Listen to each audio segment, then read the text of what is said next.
Selamat pagi sahabat Primaya, khususnya Primaya Hospital Bekasi Timur. Bahagia sekali kembali Maria ingin mengajak para sahabat untuk mengikuti webinar kita dengan dokter cantik kita hari ini, yaitu dengan Dokter Selvina. Tapi sebelumnya izinkan kami dalam kegiatan webinar ini, kalau tak kenal maka tak sayang. Izinkan kami untuk memperkenalkan Primaya Hospital Bekasi Timur. Jadi para sahabat, jangan takut untuk berobat di Primaya Hospital, karena kita pasti selalu menegakkan protokol kesehatan khususnya dalam masa pandemi ini. Dan sejarah dari berdirinya Primaya Hospital diawali pada tahun 1998, tepatnya pada tanggal 29 Agustus. Rumah sakit Awal Bros pertama kali diresmikan di Pekanbaru yang dikelola oleh Insinyur Haji Arfan Awaludin Mars. Lalu beliau pada tahun 2006, Insinyur Haji Arfan Awaludin Mars bermitra dengan Prof. Dr. Yos E. Susanto mendirikan Rumah Sakit Awal Bros di Tangerang, Bekasi, Jakarta, Makassar, dan Palangkaraya. Pada tahun 2016, Rumah Sakit Awal Bros Group bermitra dengan PT Saratoga Investama Tbk dalam pengembangan Rumah Sakit Awal Bros. Dilanjutkan pada tahun 2020, Rumah Sakit Awal Bros yang berada di Tangerang, Bekasi, Jakarta, Makassar, dan Palangkaraya melakukan perubahan nama, merek, atau brand menjadi Primaya Hospital. Nah, saat ini kita di Primaya Hospital Bekasi Timur. Di mana nih letaknya ya? Di Jalan Haji Joyo Martono, Margahayu. Saya ulang, terletak di Jalan HM Joyo Martono, Margahayu, Bekasi Timur di Kota Bekasi. Dan layanan yang kami berikan untuk di Primaya Hospital Bekasi Timur yaitu diantaranya pelayanan vaksin meningitis yang para sahabat kenal dengan buku kuning ya. Jadi sekarang ada di Primaya Hospital Bekasi Timur. Dan imunisasi anak dan layanan ini juga dilakukan dengan layanan drive-thru. Jadi ibu, bapak bila mengajak putra-putrinya nggak perlu repot-repot nih naik ke poli di lantai 5. Cukup membuat janji pada saat ibu sudah tiba di rumah sakit kita layani di dalam mobil ya. Nah, terus terapi pengobatan stroke, fisioterapi, kamar operasi dengan layanan khususnya di masa pandemi ini kita juga menyediakan kamar operasi dengan tekanan negatif. Kita ada IMC, HCU, laboratorium khususnya ada juga kita dengan laboratorium yang mengerjakan PCR ya, ICU, medical check up, ICU NICU PICU. Dan saat ini kita juga membuka layanan baru diantaranya Primaya Sport Clinic dan Orthopedic Center. Terus kita juga saat ini juga membuka klinik tumbuh kembang anak, di mana dalam tumbuh kembang anak ini kita bisa berkonsultasi terkait tentang terapi bicara, terapi okupasi, snezelan, sensori integrasi, fisioterapi anak, dan konsultasi spesialis anak dan rehabilitasi. Nah, tanpa berkepanjangan saat ini dalam menyambut Hari Anak Sedunia ya dok ya. Nah kita mengundang dokter cantik kita ini, Dokter Selvina Mayones, spesialis THT. Nah beliau saat ini ingin mengangkat terkait tema telinga anak tetap sehat selama sekolah online. Baik, mari sahabat kita tunggu, mari bergabung dalam webinar kita dengan tema yang menarik ini yang khususnya pasti sesuai dengan situasi saat ini ya dokter, di mana anak-anak sekolah menggunakan sistem online ya, PJJ ya istilahnya ya dok ya. Baik sahabat, mari kita sapa dulu Dokter Selvina. Hai dok, gimana hari ini, sehat? Sehat. Puji Tuhan. Siap untuk ngasih informasi ya kepada para sahabat semua ya, para bunda semuanya. Iya. Ya. Baik, silakan dokter. Ya, baik. Terima kasih Ibu Maria. Nah, hari ini saya, perkenalkan diri dulu ya. Nama panjangnya Dr. Selvina Mariones Rosari, spesialis THT KL.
saat ini sudah naik ya, sehingga kasus corona COVID-19 itu sudah menurun kasusnya. Pada beberapa sekolah itu sudah bisa dilaksanakan pertemuan tatap muka langsung. Tapi pada beberapa sekolah, mulai dari SD, itu kita masih tetap melakukan sistem sekolah online atau pembelajaran jarak jauh. Nah, hari ini kita akan mempelajari bagaimana caranya selama sekolah online ini kita tetap menjaga kesehatan telinga kita. Nah, seperti yang Ibu Maria katakan, tema ini kita angkat karena mengikuti Hari Anak Sedunia. Nah, Hari Anak Sedunia ini pertama kali dicetuskan oleh pendeta Dr. Charles Neola di University Church of Redeemer di Chelsea, England. Saat itu kenapa dia mengangkat kasus anak ini supaya anak zaman dulu kan ekonomi kurang ya, Ibu Maria. Nah, jadi banyak anak yang terlantar, baik pendidikan, kemudian ekonomi, tempat tinggal, segala macamnya, sehingga dia mengadakan setiap minggu kedua, hari Minggu, tepatnya pada bulan Juli tahun 1857, diadakan kebaktian waktu itu supaya anak-anak mendapatkan bantuan pengajaran dan makanan. Nah, organisasi ini berlangsung terus-menerus sehingga dilihat oleh PBB pada tahun 1954 dan akhirnya PBB menetapkan pada tanggal 20 November tahun 1959 untuk menjadi Hari Anak Sedunia, sehingga hak anak dan kesejahteraan anak dapat dipenuhi. Nah, di Indonesia sendiri, Hari Anak Nasional itu kita peringati ya, setiap tanggal 23 November 2021. Nah, saya baca-baca ini semalam ternyata temanya saat ini yaitu anak Indonesia harus terlindungi dan Indonesia tetap maju. Nah, oleh sebab itu, walaupun keadaan COVID seperti ini, pendidikan tetap harus kita laksanakan dengan baik, yaitu dengan cara online. Betul. Jadi kita memperhatikan terkait masa depan yang lebih baik buat anak-anak, gitu ya Dok ya, biarpun masa pandemi ya. Baik. Nah, kita lanjut ke fisiologi pendengaran. Nanti kalau memang mau tanya di tengah jalan juga boleh. Oke, bisa. Kita tunggu ya, mari para sahabat bergabung dalam Zoom kita hari ini ya. Nanti bisa langsung di chat di pertanyaan. Nah, nanti kita sampaikan dengan Dokter Selvina ya. Baik, silahkan Dokter. Lanjut. Ya, ini saya akan menceritakan sedikit ya informasi tentang fisiologi pendengaran. Nah, pendengaran kita itu merupakan suatu mekanisme yang panjang. Tetapi kalau disingkat, ada keterlibatan telinga luar, telinga tengah, dan telinga dalam. Telinga kita secara garis besar, secara anatominya dibagi menjadi 3 bagian. Telinga luar, telinga tengah, dan telinga dalam. Nah, telinga luar dan telinga tengah itu berperan dalam transmisi suara melalui udara menuju telinga bagian dalam yang terisi cairan. Pada telinga dalam inilah terjadi amplifikasi energi suara. Di sana juga terdapat 2 macam sistem sensoris, yaitu koklea yang gunanya mengkonversi gelombang suara menjadi impuls saraf, dan vestibuler yang berguna untuk keseimbangan. Nah,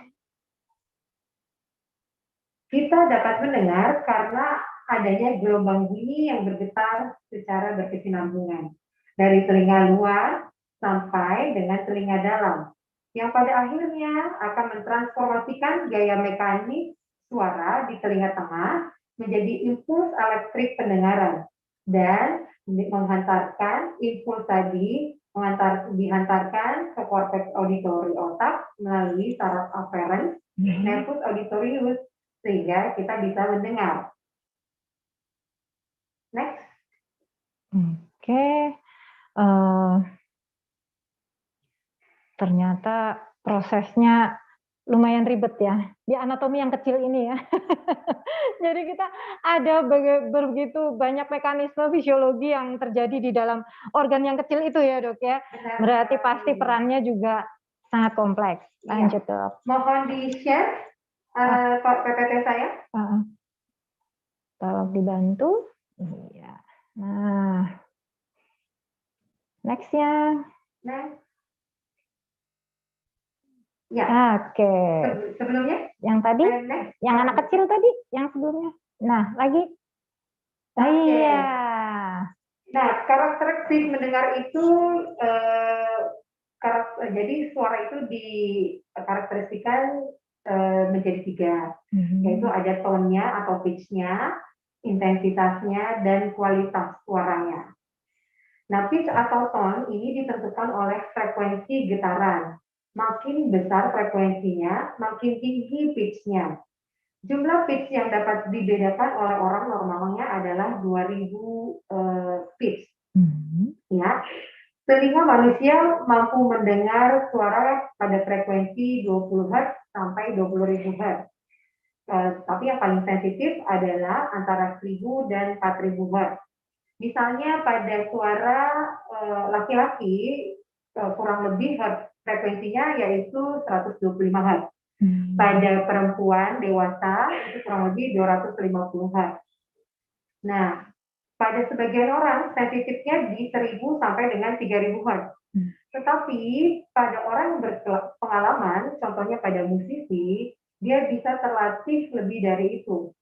Jadi di frekuensi tertentu dia bisa menentukan pitch-nya kurang, pernah dengar kan ya? Iya. Jadi dia lebih sensitif ya dengar. Ya. Oh ininya kurang lembut gitu ya. Iya. Cek sound ya. Betul. Ya. Nah yang kedua yaitu intensitas atau kerasnya suara. Jadi intensitas atau kerasnya suara itu tergantung dari amplitudo gelombang suara. Makin besar amplitudonya, makin keras suaranya yang kita dengar.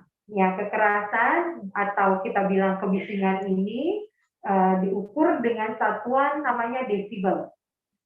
Nah, apabila ada suara dengan kebisingan lebih dari 100 desibel, itu dapat menyebabkan kerusakan permanen pada koklea. Nah, jadi hati-hati.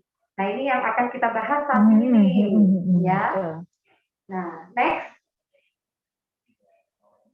Nah, jenis-jenis suara yang kita sudah sebutkan tadi bisa dibagi menjadi 4. Yang pertama, suara yang menyakitkan. Ya, suara menyakitkan itu contohnya pada alarm kebakaran, kemudian suara pesawat jet, suara sirene ambulans.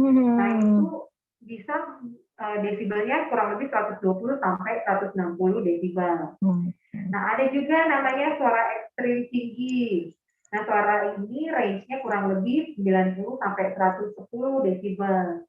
Nah, contohnya pada apa? Suara gergaji mesin, kemudian suara drum, misalnya pada suatu konser musik, nah itu suaranya kurang lebih 90 sampai 110. Maka kalau kita nonton konser nggak boleh kelamaan, nanti kita pulang-pulang nggak denger. Jadi menurun ya. Ya, baik. Kemudian yang ketiga, suara sangat keras. Nah, ini sering kita temukan pada kehidupan kita sehari-hari, yaitu range-nya 60 sampai 80 desibel. Nah, itu contohnya suara alarm jam, kemudian suara mesin pada saat kemacetan, ya, dan yang sebagainya. Nah, ada suara moderat atau suara sedang, range-nya itu kurang lebih 40 sampai 50 desibel. Ini contohnya pada apa? Suara hujan, suara percakapan sehari-hari saat meeting, ya. Nah, yang terakhir adalah suara redup atau berbisik, kurang lebih 30 desibel. Next. Next. Oke. Ya.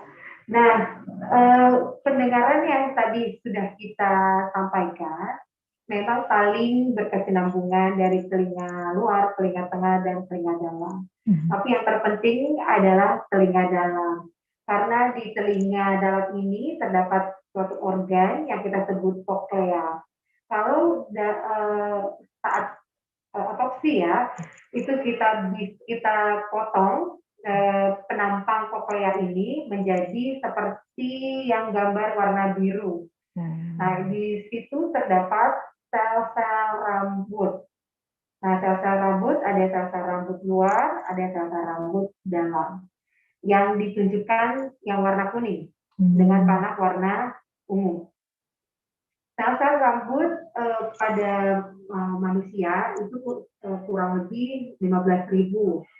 Nah, sel-sel rambut ini mempunyai fungsi sebagai penerus gelombang suara dari telinga dalam ke sel-sel saraf pendengaran. Nah, rata-rata apabila sel-sel rambut ini rusak, sel-sel ini tidak bisa tumbuh kembali. Artinya dia tidak bisa beregenerasi. Nah, sel-sel rambut ini dipengaruhi oleh kerasnya suara. Seperti yang sudah dijelaskan, makin besar amplitudenya, makin besar atau makin keras suara yang terdengar. Ketika suara yang sampai di koklea, getarannya yang sudah diamplifikasi, dia akan membuat sel-sel rambut itu bergerak. Apabila paparan suara keras terus-menerus dan jangka panjang, membuat sel-sel rambut ini kehilangan kepekaannya terhadap getaran.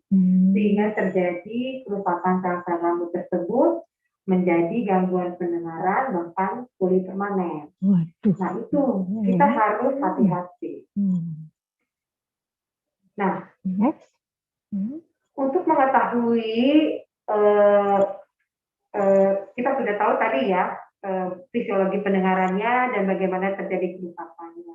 Nah, salah satu bahayanya akibat dari headset itu adalah satu noise induced hearing loss. Ada yang pernah dengar? Aduh, apa itu ya? Snack macam apa itu ya? Apa ini? NIN? NIHL. Oke. Ya. Apa itu, Dok? NIHL sering kita sebut tuli akibat kebisingan. Nah, memang paling sering sih terjadi pada pekerja-pekerja yang bekerja di pabrik atau dengan suara yang keras. Contoh yang lain lagi, misalnya di penerbangan ya, begitu di lapangan penerbangan seperti itu. Nah, kalau pada contoh sehari-hari, Noise and Health artikel menyatakan ternyata 10% dari 20 orang ya, remaja yang diteliti memiliki kebiasaan mendengarkan musik dalam waktu lama, sehingga bahkan sampai tidur. Jadi walaupun bukan suara yang keras sekali, tapi kalau dia jangka panjang dan mungkin sampai ketiduran itu ya, itu juga bisa menyebabkan noise induced. Waduh, jadi kita masang itu handset itu didengerin dengan waktu yang panjang ya. Nah, nanti saya akan jelaskan berapa lama intensitas yang boleh dipaparkan ya. Nah, memang mempunyai karakteristik tersendiri pada kasus NIHL ini. Dia pada pemeriksaan, namanya audiometri, dia terkhusus terjadi penurunan pada frekuensi 4.000 Hz. Ya, memang pasnya seperti itu yang kita sebut sakit. Nah, yang kedua, baik akibat headset, yaitu tinnitus, berdenging atau berdengung. Pernah dengar? Waduh, iya nih. Apa ini, Dok, ini ya? Nah, mungkin orang tua memang harus tahu ya, iya, betul, istilah-istilah ini. Kadang-kadang anak-anak juga tidak bisa menyampaikan keluhannya. Istilahnya paling sering sih bunyi. Mama, telinga saya berbunyi, begitu. Nah, jadi tinnitus ini adalah suara denging atau dengung yang didengar subjektif oleh si penderita akibat adanya kerusakan sel-sel rambut di koklea tadi. Nah, jadi kadang-kadang kita ya kalau misalnya anak mengeluhkan seperti itu, jangan langsung, masa sih mama nggak dengar begitu, karena dia memang subjektif dia yang mendengar suara denging itu. Gitu ya. Nah, yang ketiga ada namanya hiperakusis. Hiperakusis yaitu keadaan yang sensitif telinga pendengaran kita terhadap suara walaupun lingkungannya normal. Jadi ketika ada suara istilahnya normal seperti ini, kemudian dia tiba-tiba mengeluh telinganya tiba-tiba berdenging atau tiba-tiba sakit. Seperti itu ya. Selanjutnya, Next. yang keempat.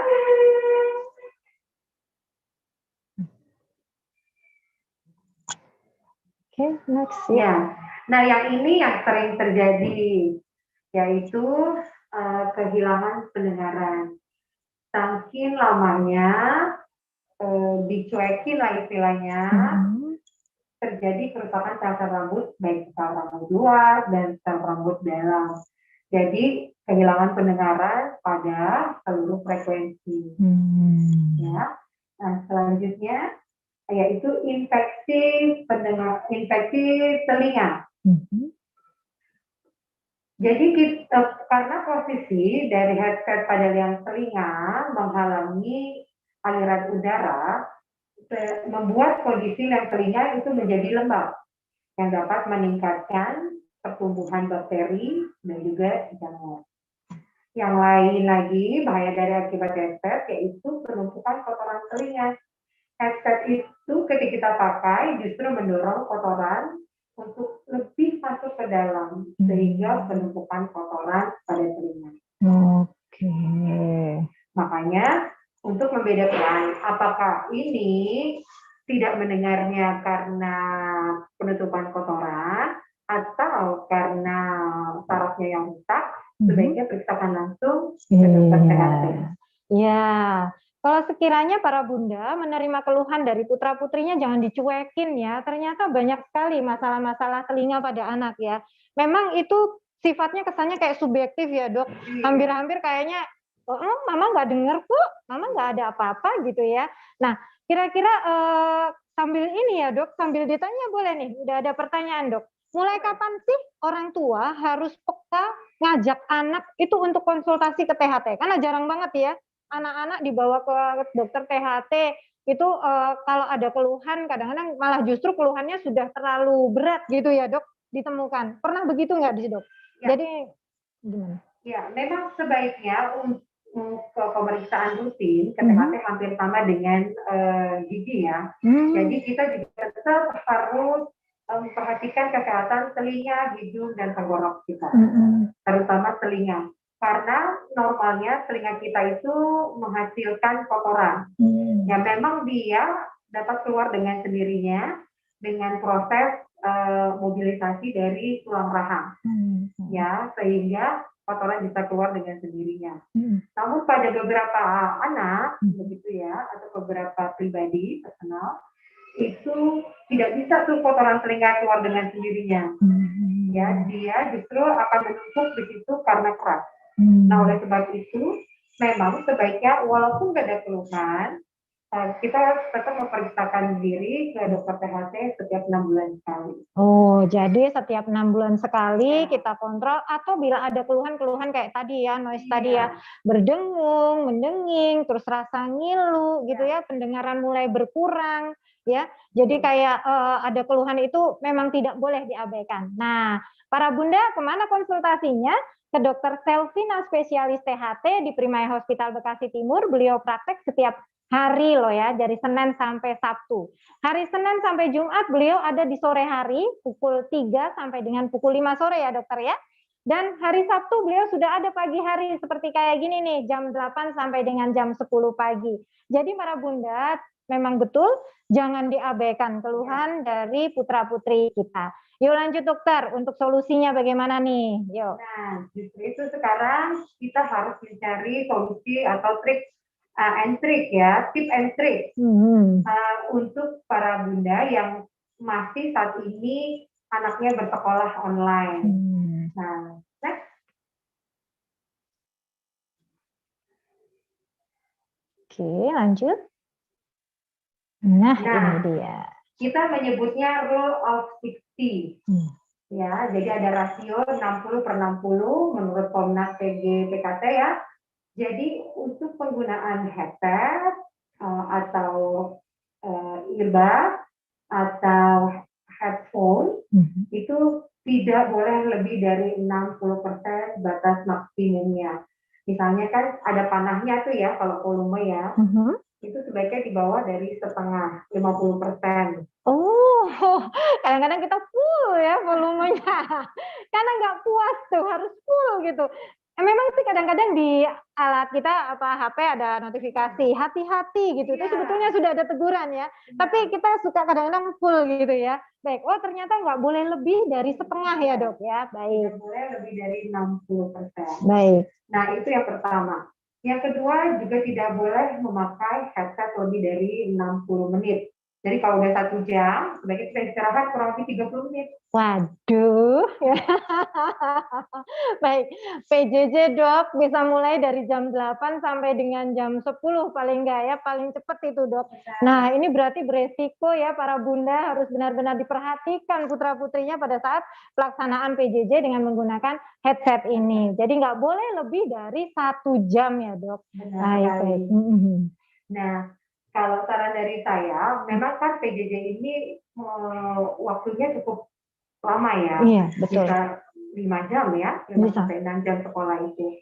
Nah, kalau saran saya sih sebaiknya tidak menggunakan fasilitas headset ataupun headphone. Tapi kalau misalnya diperlukan, yaitu dengan rule of 60 tadi. Jadi ada peraturannya nih ya. Ya kalau anaknya sendiri mungkin bisa nih ya, 1 nggak perlu pakai handset. Tapi kalau anaknya ada 3, 4 gitu ya di rumah para bunda ya, pakai satu-satu ya di sini. Pasti punya headset semua ya. Iya, jadi mamanya harus ini jadi pengatur. 60 menit ya. Seru. Oke ya, baiklah. Nah, selanjutnya mungkin banyak pertanyaan kepada saya ya. Pilihan headset mana yang aman gitu ya? Iya betul. Nah, saya sempat baca-baca beberapa literatur, ternyata yang paling bagus adalah headset yang warna putih. Oh, yang contoh di gambar warna putih. Oh, yang ada ujungnya kecil ya, supaya ini apa itu? Iya, ini. Jadi kalau yang tengah itu kan adalah earbud. Nah, earbud itu kurang baik karena dia menekan langsung ke dalam liang telinga. Sehingga suara itu kalau diteliti menjadi lebih keras 9 desibel dibanding dengan yang warna putih. Betul. Jadi memang kalau earbud itu kan memang beneran harus masuk ya dok ya.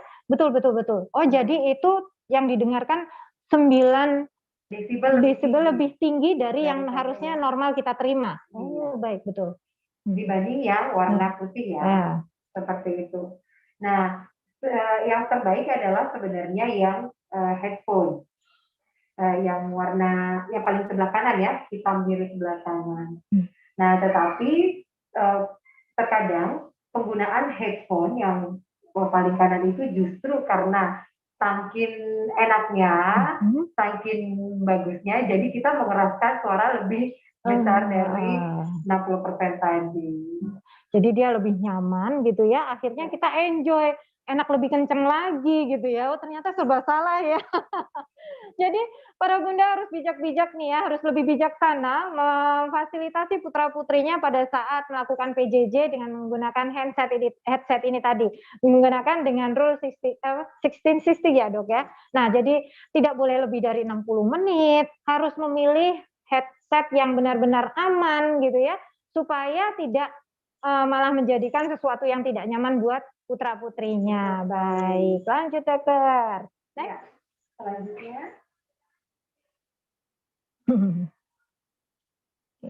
Ya, yang ketiga yaitu kenakan headset pada posisi yang tepat. Yang misalnya kita tadi menggunakan headset yang putih tadi ya. Nah, headset yang putih itu kan dia konsistennya lebih keras memangnya. Gunakan dengan posisi yang tepat. Karena kalau tidak tepat akan terjadi penekanan pada liang telinga sehingga menyebabkan terjadinya peradangan pada liang telinga dan menyebabkan infeksi.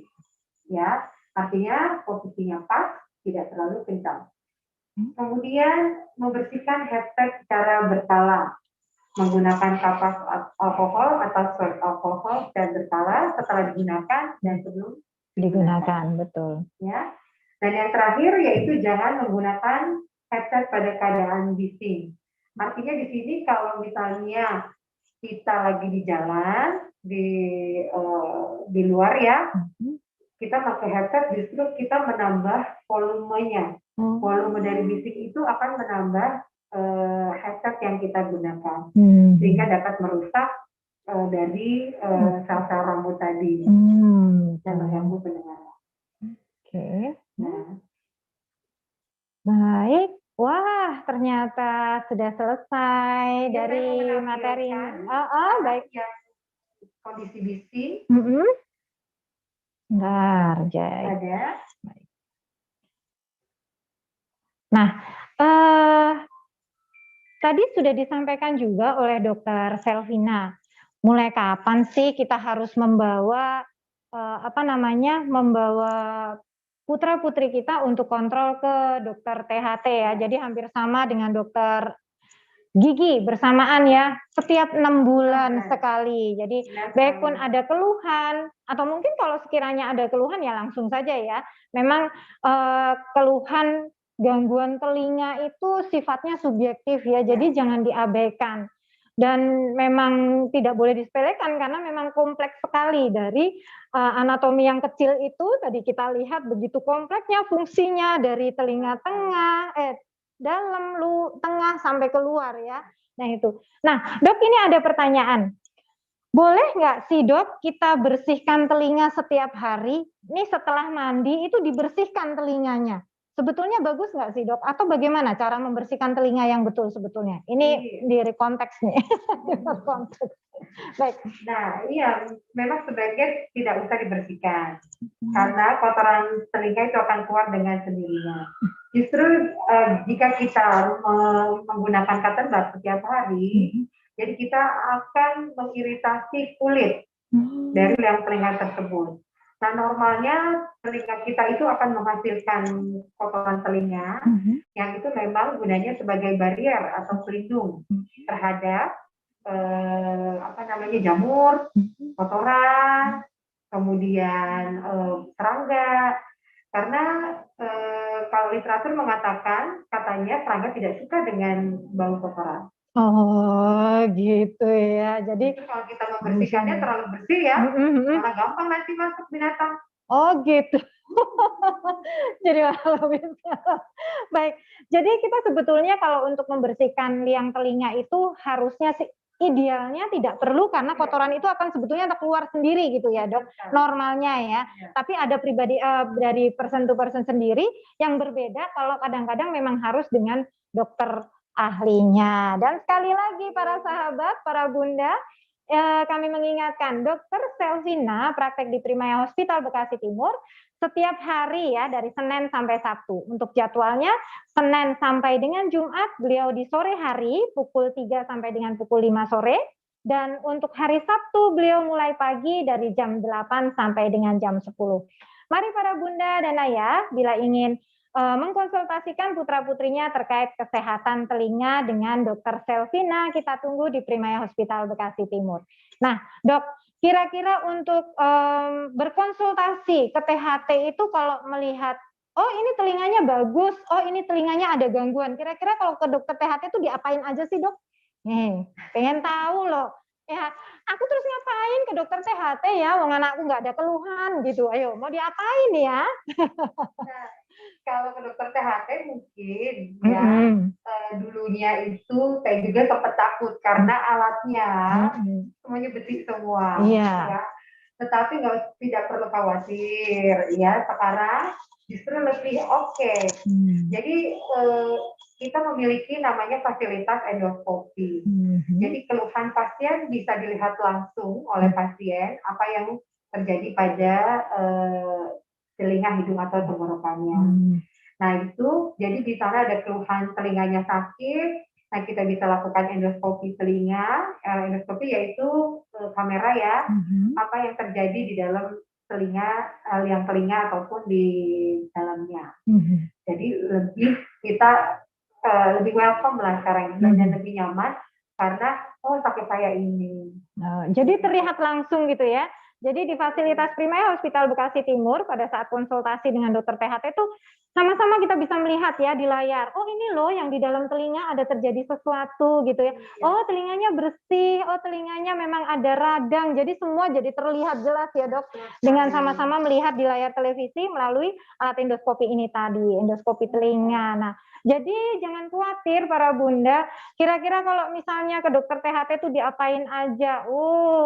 Seru deh. Di sini kita akan bisa berkonsultasi dengan leluasa dengan dokter kita, dokter cantik ini ya, dokter Selvina. Bisa berkunjung di Primaya Hospital Bekasi Timur setiap hari Senin sampai dengan Jumat di sore hari pukul 3 sampai dengan pukul 5 atau di hari Sabtu pada pukul 8 sampai dengan pukul 10. Baik, dokter kalau sekiranya nih ada gangguan gitu ya. Kira-kira yang paling banyak biasanya tuh keluhan dari telinga itu apa untuk anak-anak khususnya dokter? Ini menyangkut apa dulu nih? Yang menyangkut pendengaran ini. Yang menyangkut pendengaran ini. Kalau saat ini yang saya pada saat online ya, pada saat online ini sekolah online yang sering saya dapatkan adalah penumpukan kotoran telinga. Yang mungkin yaitu pada pakai headset sehingga mendorong kotoran telinganya ke dalam. Nah lambat laun anak ini bilang mah kok saya saat PJJ suaranya makin keras headsetnya. Nah justru jangan diabaikan karena kita kalau menambahkan volumenya lagi justru malah akan merusak. Oleh sebab itu apabila anak ada mengeluhkan atau ibu melihat pemakaian headsetnya dia lebih dari biasanya ya, misalnya 50%, tiba-tiba dia kok naik lagi nih volumenya, itu sebaiknya diperiksakan langsung ke dokter THT. Jangan-jangan yaitu ada kotoran telinga yang menumpuk. Jadi jangan sepelekan, sekali lagi jangan sepelekan ya, jangan diabaikan keluhan dari putra-putri kita terkait tentang pendengaran atau rasa tidak nyaman. Kadang-kadang tuh ada ngeluhin gatel ya, suka tangannya tuh suka kucek-kucek gitu telinga gitu, atau mungkin handsetnya yang kira-kira suka dilepas pasang kan dia berarti sudah nggak nyaman ini ya dok ya, itu tanda-tandanya. Terus penggunaan harus dikontrol pada saat penggunaan handset, nggak boleh lebih dari 1 jam tadi ya. Volumenya apalagi itu nggak boleh full ya, paling nggak minimal di bawah 60% ya dari volume yang harus didengarkan. Baik para bunda dan para remaja muda yang sekiranya ingin mendapatkan informasi lanjut terkait tentang kesehatan telinga, bisa berkonsultasi dengan dokter Selvina di Primaya Hospital Bekasi Timur pada hari Senin sampai dengan Jumat di sore hari pukul 3 sampai dengan pukul 5 atau pada hari Sabtu pada pukul 8 sampai dengan 10. Untuk para bunda dan para remaja muda bila ingin mencari informasi terkait tentang Primaya Hospital bisa menghubungi di 0877 75666662. Sekali lagi di 0877 75666662 atau di 0813 1097 2391. Saya ulang di 0813 1097 2391. Baik, dokter, dari ini semua bisa disimpulkan kira-kira tadi apa yang harus diperhatikan pada saat anak-anak melakukan PJJ, dok. Silahkan. Oke, kalau kita simpulkan adalah untuk mendapatkan telinga anak tetap sehat selama sekolah online, orang tua harus memperhatikan ya tips and triknya. Yaitu pertama, rule of 60 tadi, ya, volume tidak boleh lebih dari 60, setelah 60 menit, atau 1 jam, istirahat dulu kurang lebih 30 menit. Ya, kemudian perhatikan headset apa yang digunakan. Iya, buat anak. Ya. Dan ketiga, jangan lupa kebersihan dari headset tersebut. Mungkin seperti itu. Baik. Nah, para bunda dan orang tua, dewasa muda ikut berperan aktif dalam menyikapi, khususnya pada isu-isu penting bagi generasi penerus, terutama putra-putri kita. Di Hari Anak Sedunia ini, Primaya Hospital Bekasi Timur ingin berperan juga dalam kegiatan menjaga kesehatan putra-putri kita. Kami dari Primaya Hospital Bekasi Timur ingin sekali ikut bekerja sama dalam pelayanan untuk generasi penerus putra-putri kita untuk siap menapak masa depan yang lebih baik. Terima kasih, sekali lagi terima kasih Dr. Selvina. Aduh, senang banget. Banyak sekali ya informasi penting yang kita terima, khususnya terkait tentang bagaimana meningkati untuk menjaga kesehatan telinga anak, khususnya pada saat melakukan pembelajaran online ya dalam masa pandemi ini. Aduh, pandemi, go away dong, pergi-pergi jauh gitu ya. Iya. Dan demikian dari kami Primaya Hospital Bekasi Timur. Terima kasih sahabat untuk sedia bergabung dalam kegiatan kita hari ini. Kami Primaya Hospital selalu here for you. Dadah, sehat selalu.